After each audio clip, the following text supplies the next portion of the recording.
প্রধান উপদেষ্টার আহ্বানে জাতীয় নেতৃবৃন্দের সঙ্গে দেশে বিরাজমান রাজনৈতিক পরিস্থিতির উপরে গুরুত্বপূর্ণ মত বিনিময় অনুষ্ঠিত হয়েছে।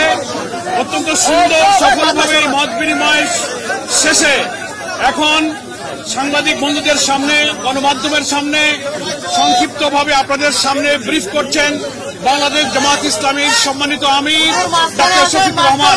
মেহরবানি করে আপনারা একটু নীরব থাকবেন, ব্রিফিংটা যাতে সুন্দর পরিবেশে হতে পারে।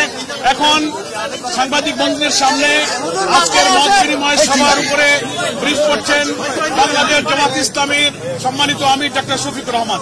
আসসালামু আলাইকুম ওয়া রাহমাতুল্লাহ। আপনাদের সবাইকে আজকের এই ব্রিফিংকে স্বাগত জানিয়ে আমি সংক্ষেপে দুটি কথা বলতে চাই।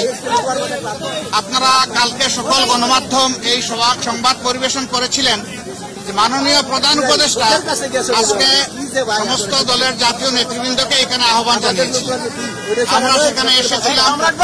দল মত, আমাদের ভিন্ন আদর্শ, আমাদের ভিন্ন পথ, আমাদের পথটা হচ্ছে বাংলাদেশকে রক্ষা করতে হবে। এই সব কিছু উঠে উঠে দেশ আমাদের সবার, শুধু রাজনৈতিক দল না, আমাদের সকলের, জনগণের একটা বিশেষ অংশ আপনারাও, এবং আপনাদের ভূমিকাও কিন্তু গত আন্দোলনে কারো কারো না থাকতে পারে কিন্তু নির্বিশেষে অনেক সহায়ক ছিল। এই জন্য সেই ভূমিকার জন্য আমি আপনাদেরকে অভিনন্দন এবং ধন্যবাদ জানাচ্ছি। আগামীর বাংলাদেশ গঠনের পথে পথে আমরা বিভিন্ন অন্তরায় দেখতে পাচ্ছি, বিশেষ করে পার্শ্ববর্তী দেশ, তারা আমাদের প্রতিবেশী। আমরা তাদের সাথে সৎ প্রতিবেশী সুলভ সম্পর্ক চাই, কিন্তু সাম্প্রতিক কিছু ভূমিকা ছিল অত্যন্ত উস্কানিমূলক, অসহিষ্ণু, অগ্রহণযোগ্য। আপনারা এটা দেখেছেন। মিথ্যা তথ্যের উপর নির্ভর করে বাংলাদেশকে কলুষিত করার জন্য, এই সরকার এবং জনগণকে ব্যর্থ করার জন্য তারা দুনিয়ার বিভিন্ন জায়গায় অপপ্রয়াস চালাচ্ছেন এবং অপপ্রচার চালাচ্ছেন। আমরা এগুলার নিন্দা জানিয়েছি সকলে সম্মিলিতভাবে। আমরা একটা জায়গায় সবাই আমরা একমত হয়েছি যে আমাদের স্বাধীনতা সার্বভৌমত্বের ব্যাপারে কোনো ছাড় নয়।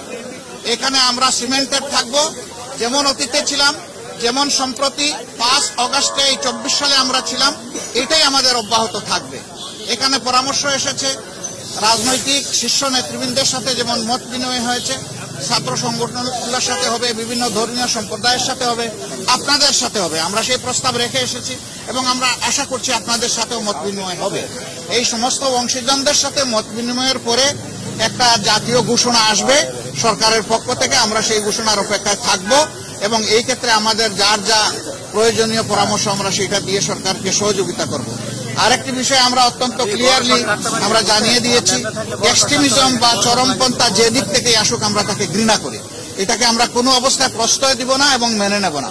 এটা যে রূপ নিয়েই আসুক, সকল রূপের আমরা চরমপন্থাকে আমরা ঘৃণা করব এবং প্রশ্রয় আমরা দিব না কেউ। এই ব্যাপারে আমরা সকলে একমত হয়েছি। আরো অনেকগুলো বিষয়ের কথা হয়েছে। আমাদের দেশের ভাবমূর্তি নষ্ট যারা করছে তাদেরকে বুঝানো যে তোমরা আমাদের প্রতিবেশী, আমরা যদি ভালো থাকি তোমরাও ভালো থাকবা, আমরা ভালো না থাকলে তোমরা ভালো থাকবা কেমনে। এই বিষয়গুলো তো আসবে, অবভিয়াসলি আসবে। তো সেই বিষয়গুলো নিয়েও আলোচনা হয়েছে। আমরা আশা করছি জাতি ঐক্যবদ্ধভাবে ইনশাআল্লাহ আগামী দিনের সকল চ্যালেঞ্জ মোকাবেলা করে আমরা চূড়ান্ত সফলতার দিকে এগিয়ে যাব। চূড়ান্ত সফলতা অর্জন না হওয়া পর্যন্ত আমাদের ঐক্য অটুট এবং মজবুত থাকবে। চূড়ান্ত সফলতা এসে যাওয়ার পরেও প্রিয় দেশের জন্য আমরা ঐক্যবদ্ধ থাকবো। আপনাদের সকলকে ধন্যবাদ। আসসালামু আলাইকুম।